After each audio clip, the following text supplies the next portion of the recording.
like, okay, we're going to learn from the last week. I don't think there's any panic, but you don't want to drop 2 in a row going into the finals, and there's still not a massive amount to play for other than to get that form in the right spot. Yeah, they got bossed a little bit, Fremantle, around the contest, and JL particularly was disappointed in ground ball and defensive 50 and fall of ball, and Judd McVie has borne the brunt of the back seven being poor at that. But yeah, you don't like to be smoked at contest 2 weeks in a row against fellow finals contenders. It's a big decision to drop Judd McVie. It is a big call. Yeah. Run us through your thoughts and the wording of Justin Longwood post-game. Well, he was talking about drop of ball defence from the defenders. When it was put to him that they had a poor day aerially, he said, yeah, they did have a poor day aerially, but we were more disappointed with ground ball. And look, watching the game, there were 2 occasions where McVie on Sharp, he just didn't see him out defensively, and Sharp got to a really dangerous position, the old front and centre that we used to call it, and scored goals both times. You wouldn't say that someone's getting dropped for that one event. So maybe this has been a bit of a pattern over time, and Judd hasn't been able to improve in that area, and so finally he had to. But someone had to. Pearce is coming in as well, so Judd had a poor day on a day that he didn't get the timing right. That has to be a body of work, though. Yeah, it's not because all the narrative since their loss was how good it's going to be. They've got to learn, and Simo said this earlier on in the week as well, that they'll take probably 4 or 5 key learnings out of that, like moments in games, period of the last quarter that they didn't handle really well, that it's going to be such a benefit for them. But Judd McVie has a bad day. No learnings for you, mate. You're out. Yeah. So he is horribly unlucky. But I'm going to throw a name up, and it's going to rattle probably Fremantle supporters won't like this at all. But I just get a feeling every year, right, there's a hard luck story somewhere along the lines. Yeah. Whether it's, I know we're jumping a lot of steps up to the grand final here, but there's a player in their back half who has been rock solid for a number of years now, but he's just starting to get exposed one-on-one. And if I was the opposition, I'm taking a key forward or a third forward, and I'm putting him in the goal square and trying to get Luke Ryan back there with him, because one-on-one he can get exposed. Oh, he's playing his 200th game. I know. 200th game milestone. You've got him in the gun. You've got him getting He's down there getting his Guernsey This is a cutthroat game, you blokes, all right? We've got no time for romance in football, all right? But I just, I didn't think it was going to be McVie, but I just thought that the blowtorch could be put on someone like Luke Ryan, who, like I said, has been a general there for a number of years. Yeah, he has been a great contributor to Fremantle, and in recent times his form hasn't been great. What I've noticed a lot with Luke is he's getting very grabby. He's giving away a lot of free kicks on the hold, which, last week, Melbourne, the way they were bringing it in, you could understand why that would be the case. But, yeah, giving away some free kicks and getting exposed one-on-one, yeah. So, Simo, at this time, and we're talking about now Murphy Reid not playing, of course, because he got injury. Hitting the pills, Tim. Got injured in the groin and stuff. And they've rested a player over the last month, just one every week for the last month. At what stage do you think they would just want to settle on their 23? And as you as a former coach and a recent former coach, McVie being dropped at this time, that's a big call, is it not? It is a big call. We did mention a while ago that, with 6 weeks to go, that perhaps managing 1 or 2 players a week and then get to the last round, and just the last round will be the indication of their best side, I think, Goss, because then you got the wild card bye. So whoever they play in that last round, you'd feel like that's full strength. Let's get one big hit in it, because if you win the first final, and I think we are jumping to conclusions around, when they get to the grand final they should do this and this. They're going to win a few more games to get there, Scotty. So yeah, I think they've been resting enough. Get to Carlton, and then they'll go full book, knowing that if they do win that first final, that it'll be one game in 30 days. So you played in grand finals, Belly, you played in grand finals, and you played in finals series. That the last round always throws up something weird, because teams like, is there any danger at all? Just listening to you there, Simo, saying that Freo are going to want to throw everything they've got in their last round. There's every chance too they a lot of their players go into self-preservation mode. It happens all the time in the last round of the year, and Carlton are going to be playing for their lives. Well, maybe, or maybe not. So Carlton might not have that's it. Might another be watch over. as well. Yeah, And Carlton so, they might completely rest their mob. Yeah, we're getting right into psychology areas, really, which is the hardest, we're all the hardest thing equipped for that. Right in my wheelhouse. to read, because you don't go into a game thinking you're just going to be in self-preservation mode, but sometimes it infiltrates. happens, you see all it just upsets. infiltrates, and you're not as hard in the contest as maybe what you had been earlier in the year, or when the finals weren't assured. So that'll be a watch as well. Just I know that Adelaide are tall, but the other watch for me tonight, Fremantle tall in defence as well, whether they're losing McVee's run and bringing in another tall, whether they just lose a bit of run out of that back seven. A lot left to Warner, Clark and Chapman in that area. And Chapman's not a huge run and distributor, so that leaves Clark and Warner, who are both in good form, particularly Warner. So that's a bit of a wait and see for me. What's our belief in Adelaide? What's our genuine belief? I know you get asked often by Jared on the means test. Simo, what's your belief on where Adelaide sit? Oh, they're pretty honest. Yeah, they've got the top end talent, but I think the way they're not going to blow you away, are they? With what happened last year, and their best version of themselves is high in the contest, high in pressure, can grind you into the ground. They play Adelaide Oval really well because they're a little bit skinnier, so they can defend their ball movement, so they don't need to rely on the back half transition. So that's why I'm thinking tonight, if they can play that honest brand and be really good at the contest, there might be half a chance. Rankin had the best game of his career last week, and Fremantle, it's probably more about Fremantle's mindset. I think we all know what Adelaide's bringing tonight. They're going to have to throw a big swing, but Fremantle, minus 25 contested possessions last week, minus 13 crumbs, which is big, and in particular in their back half. Pearce probably wins them the game if he plays last week. Reid not playing tonight will be interesting because I think the midfield belly is underperforming at the moment. I think Jackson's just gone off just as 10%, 15%, and I think I'm not seeing the same distribution from the other class mids. Bolton does his thing every now and then, but how's Sarong gone this year? I feel like him and Brayshaw have played slightly different roles, and it hasn't been an All-Australian year from that midfield. Who's All-Australian from Fremantle's midfield this year, Billy? Jackson would be in the mix with the ruck with Gawn and Grundy, obviously, and then it's the two half-forward mids in Bolton and Reid. Certainly not Brayshaw. Yeah. Certainly not Sarong, and Hayden Young hasn't played anywhere near enough footy, so there's your answer. And Brayshaw even now is your run with at times. And if Rankin was to get off the chain tonight in the midfield, it'll be Brayshaw. Oh, will it? The run with. Do we really Who else want would that? it be? Well, they didn't have anyone for Pickett. Yeah. And I saw Brayshaw on Pickett, and I thought, that is not going to work. And no one really is equipped to tag someone like Pickett, especially when he's in a mood. So, yeah, I think Brayshaw's a defensive mid, but I don't think he's a tagger, if that makes sense. I think he patrols. Johnson's the tagger, isn't he? Johnson did a good job a few weeks ago, but even he couldn't handle Pickett. So But the problem with Johnson and Erasmus, and I've said this a few times, Goss, is I think, and you throw in Sarong and Brayshaw into that as well, they've got a midfield that is same pace. They don't, and I watched it closely, and it probably triggered me when they played Sydney here, where Sydney have got Warner and Gordon Heaney that burst from a contest. Because Pickett bursts from a stoppage. Fremantle don't have burst Apart from players. Bolton. Yeah, Bolton's and not there. It was, and the one game that Bolton didn't play, I mean, it's a very small sample size, was against Port Adelaide and over in Adelaide. And yeah, Fremantle that day, and there are a few other things, maybe in credit to Port Adelaide, but Fremantle's midfield looked pedestrian, and they got smoked at centre bounce that day as well. Are Sarong and Brayshaw a victim of the standard they've set over the years? Because we sit there, are they going to be all Australian? Sarong was generally all Australian most or a lot, and you'd put him in the squad all day, every day.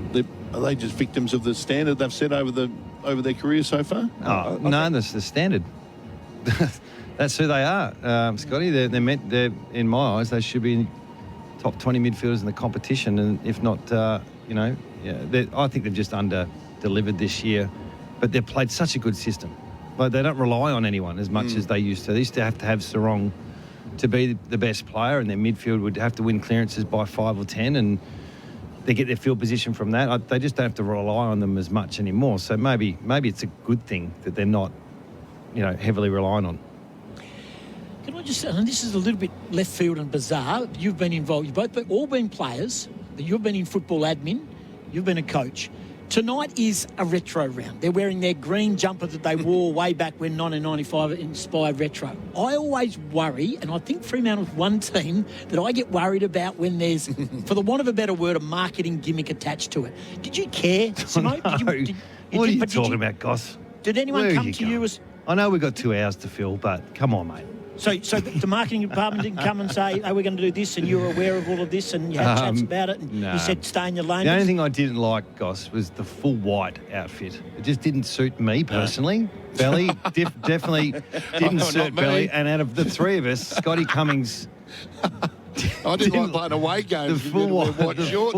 I didn't like the full white outfits because it necessitated a trip to the tanning salon in the days leading in. Solariums were big.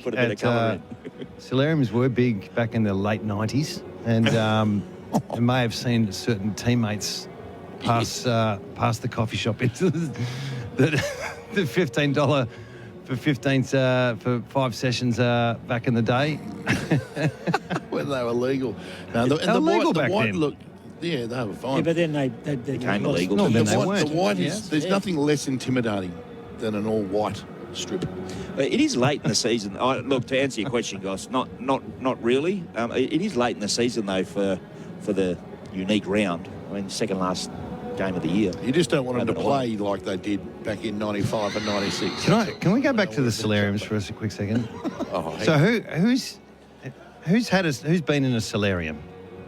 No, wouldn't even know how to Scotty? get into one. No, mate. Never in my life. Is that the one with the purple... Don't you lie, mate, Peter, you know I have. You know I Like a have. toaster. Like a toaster. You can tell it was a loaded question. Those long Melbourne winters, I didn't like how pale I was getting. It was like I'd been sunbaking in a fridge. You look slimmer too. He's having a with crack your at tan. you, isn't he? Yes. I gotcha. What about you? Yeah, Pasty yes. skin? Yeah, I yes. somehow managed to find myself in one back in the day, back when you didn't know the 2 for 1. risks. This is a side. This is a North Melbourne side that in that mid to late 90s, that was the most respected side in the competition from the opposition, Duck which would I have been a was life one member. of them. He would have been a life member. It's very difficult to get a booking because all the Bulldogs boys had booked him out. If I knew then what I know now, the respect levels wouldn't have been so high. Taylor Walker, of course, announced his retirement. He travelled over to do some cashies, but he's not so playing flat. tonight. Can't believe he travelled over. Your thoughts on Taylor Walker's time? As he's had some bumps in the road, but and even just the week prior, I was half discussing about those blokes who go 1 year too many, and I felt like he had one more year left in him. That's my belief. And then 3 days later, he's announcing his retirement. I'm flat as a tack that he's not playing. Yeah, I would have loved to really seen wanted him to tonight. see him live one more time. I'm a huge fan of Taylor Walker, so I just love the way he goes about his footy. Yeah, he messed up a couple of times. He's human, who hasn't? Is he still one of the best kicks for goal in the competition? And Not only at goal, and his left. field kicking. Yeah. I remember a couple of kicks in finals. Can't remember exactly when and where, but they were amazing field kick. As good as you'll get with a set shot in front of goal. And you're right, on the left, both distance, Amazing. accuracy, and he's more than that. He's more than just a kick mark player. Yep. Although that's, he's that's good below strength. his knees as Yep, well. Yep. And we thought that his career might have been in jeopardy a few years ago. It's been one of the great renaissances, I suppose. He really has. He Yeah. was in all sorts, wasn't he? Probably 3 years ago, Billy, I reckon. And he spoke about that during the week, and I thought it was really nice. He paid a lot of credit to a staffer at the Adelaide Crows who helped him with a knee issue that was potentially going to curtail his career, and gave him a lot of public acknowledgement, which was great. And yeah, he's had some issues along the way, like most players and individuals have, but it's been a sterling career. And yeah, I'm a bit glad he's not playing tonight as Huge well. fan of Tex. What's he doing thoughts over on- there in Perth, Goss? He's I first threw to in the cashies. I threw the cashies, He's a and I few threw it up to cashies. Van Verlo. bit of He mouse just went, promotions over there. He's over at the Empire as we speak. Okay. He's coming over. No, look, I don't know. But I was surprised he travelled, but it is the last, almost probably not the last, away trip, so he's just on it.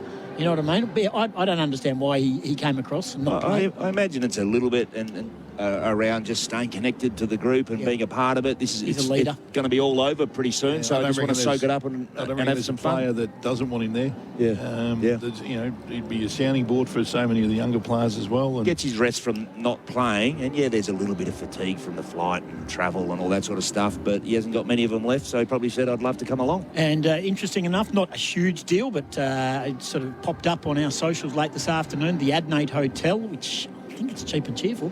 That's where the Adelaide Crows are staying. Good luck getting any complimentary suites for Tim Gossett in Adelaide anymore.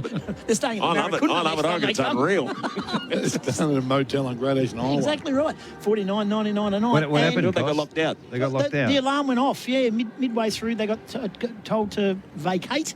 There was nothing doing, I think, and they had to sit out in the street for a while, but just a minor disruption. It was bordering on the Mexican fans during the World Cup outside their opponents' hotels at 2 a.m. in the morning. If you're going to do it, you do it at 2 a.m., not in the afternoon. But so I don't think it's going to be a major issue. It makes up for all the times the West Australian clubs stay in the middle of Adelaide, and some of those hotels around Rundle Street and whatever else can get pretty rowdy. I don't know if you guys have noticed. You know what? The best thing to do was, if they're going to keep you up, just get down there amongst them. Just get down there and say, well, look, until you guys go to bed, I'm not going to bed anyway. So Billy was looking for Solarium at down high. He's not going to let that one go. Got to be reminded too, back in Easter, round 4, where Adelaide were, I think, 10 or 11 points in front halfway through that last quarter against Fremantle, and then some late goals, and then the late heroics from the skipper Alex Pearce, the smother when having sort of a kick around the corner for goal. Adelaide were right in that game, so they would come here knowing full well that with some confidence they could perform well here tonight. Simo used the word honest. That's what they are, aren't they, Simo? Just a really honest, hard-working team. Well, they've been blown away this year. There's been some games where they've been poor. Yeah, I think the game down in Tasmania, I thought they were just turning the corner and they got rolled by the Hawks. But the percentage is going to be big tonight. So they're equal fourth with 117%, 117.6, and Brisbane 117.8. So there's a really tight tussle with percentage as much as wins and losses. Absolutely. Hey, we're going to take a break. We're going to come back. Scott Burns, Adelaide assistant coach, will join us on the boundary line. Why is he a great man? Great man, Collingwood teammate, and just one of those great respected, man, universally respected. Mate, that's was pretty he part high of your stats. team? Well, we'll talk about that later. You know what? He went for the same job I went for. He was as white as Casper, and never once did he bother to step inside a solarium. We don't know that for sure. Head downstairs and catch up with Scotty Burns, the Adelaide assistant coach. This is the Bunnings Build-Up, AFL Nation, brought to you by Bunnings Trade, helping tradies and builders get the job done. This is awkward.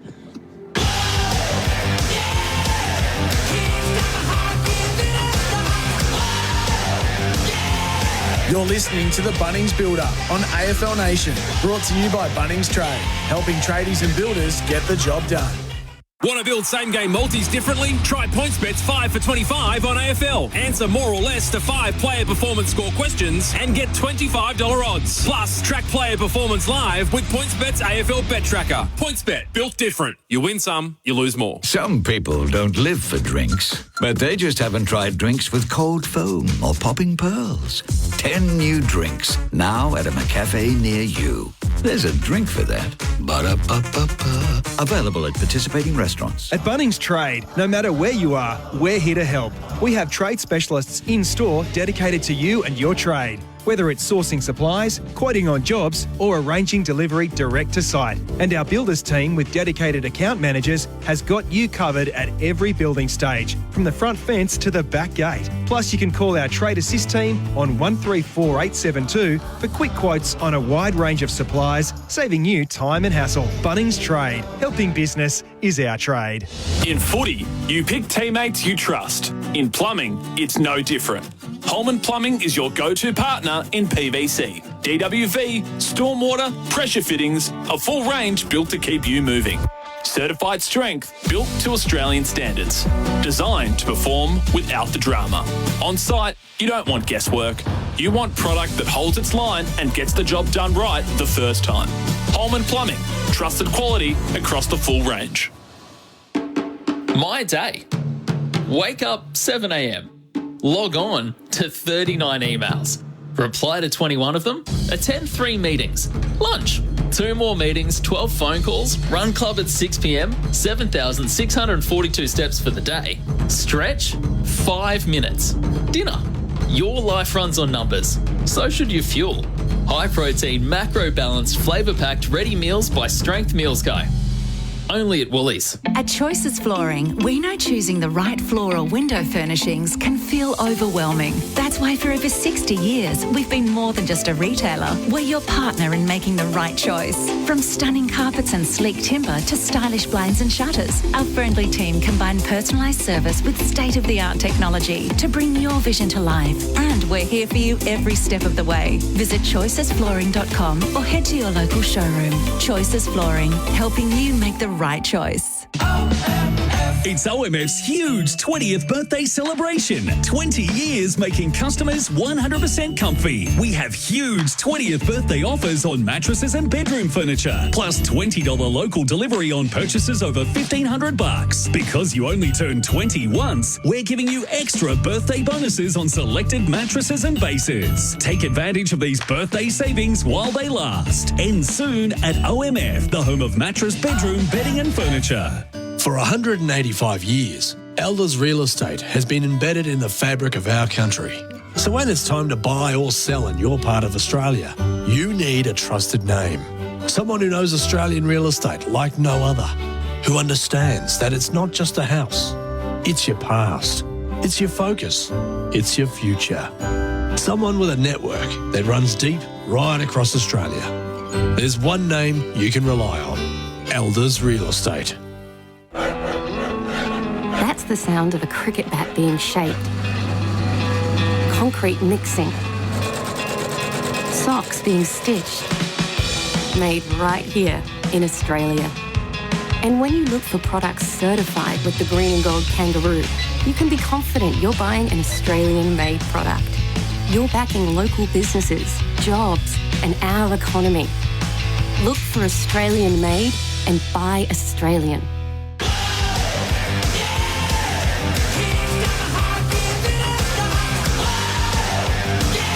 You're listening to the Bunnings Build-Up on AFL Nation. Site ready, site go. Available at Bunnings Warehouse. Welcome back to Optus Stadium. Friday night footy in the West. It is the fifth place Adelaide Crows taking on the ladder leaders, the Fremantle Football Club. Let's head straight down in the Bunnings build-up for AFL Nation. Thanks to Bunnings Warehouse, to Adelaide Crows assistant coach, a man who spent many a year here in the West, Scott Burns. Peter Bell, Adam Simpson, Scotty Cummings and Tim Gossage with you, Burnsy. Appreciate your time. Good evening. How you going, boys? We're going extremely well. Just a small one, mate. Where were you when the alarm went off? I was lucky. I just got out the shower because the hot water went down after that too. So, yeah, it was a burst water main somewhere in there on level 10, actually. So, it wasn't much. It was only 15, 20 minutes and we were back up in our rooms pretty quickly. Urgy, Peter Bell, just take us through the decision to rest Tex, and yet he's on the train over here, on the plane over here. Take us through that thinking. Is that Camo booing? Yeah, no, ordinary, mate. You've got a key forward who's an icon of your club and a champion, and we wanted to see him one more time, and you ruined our fun. Okay, sorry. No, the reason is we had a plan for a little while back. It was 2 6-day turnarounds, travelling the second 6-day turnaround. Earlier in the year, we took him to Brisbane.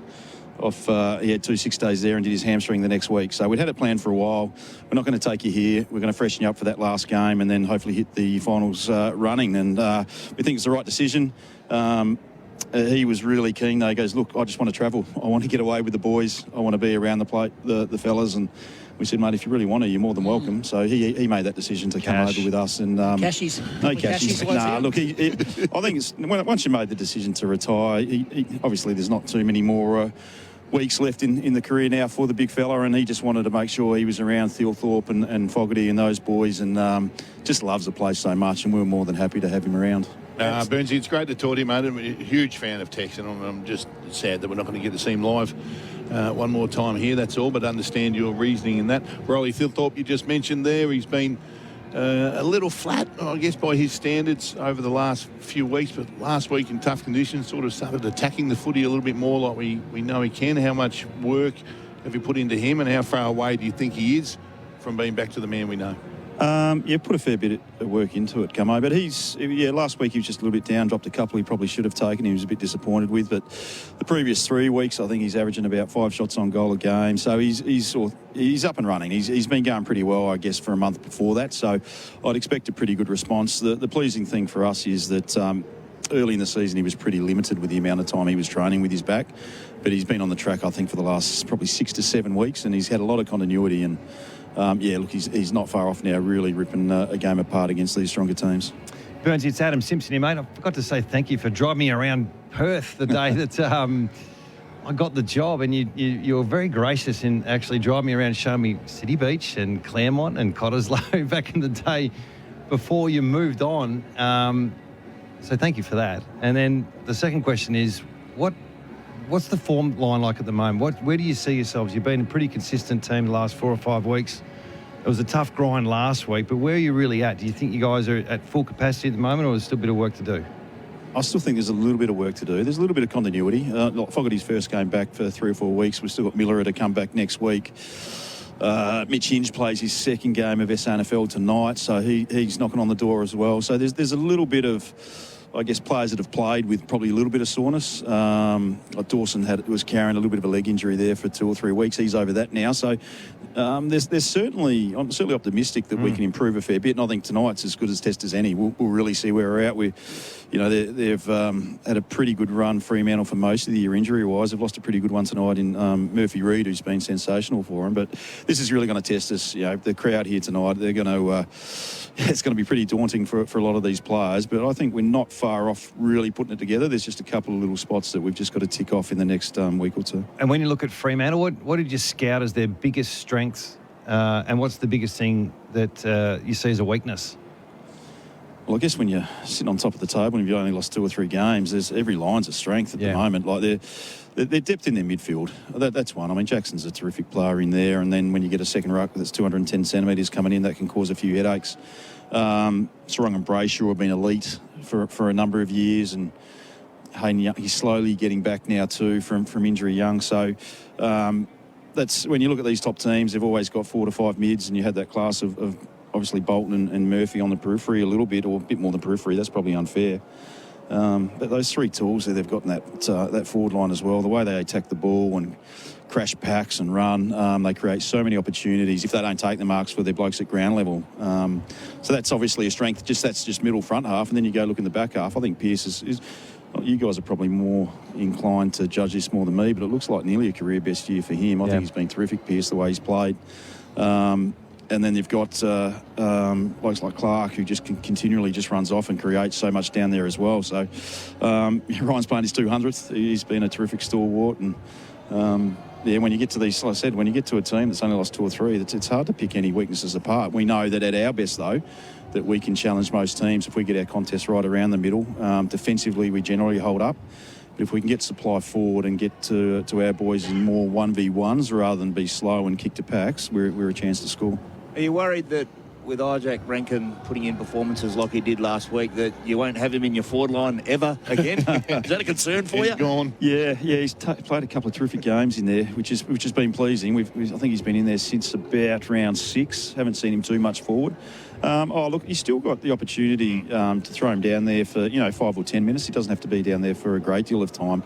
But he's just that, when he is forward, he can just turn something out of nothing, which sometimes you do need. But it's really pleasing because we've just had Dawson really holding up that midfield. Sam Berry's been terrific with his pressure and hunt. But now we've got two A-grade midfielders that have been in there. So when Fremantle come and look at our team tonight, it was always easy probably 12 months ago, you're just saying, let's just take Geordie Dawson out. Now you've got Dawson and Rankin to worry about. Burnsy, it's been a topic of conversation over here for a number of weeks now around Murphy Reid. Now, I know he's not playing tonight, and this is a hypothetical, and Simo will roll his eyes straight away because nothing that a coach loves more than a hypothetical question. But would have you tagged him coming into this game if he played? Because we're interested in the way people are going to start attacking Fremantle and how they're going to try and find a weakness in their side. Would have you tagged Murphy Reid? Yeah, I mean, some teams have, haven't they? That was just interesting last week when he was a little bit quieter. So it's as a young player, when you got that talent and all of a sudden you get hit hard and you're tagged hard, it's you're not used to it. We certainly know as soon as he gets the ball in that attacking mid area, he's just so creative. Yep, the siren's working.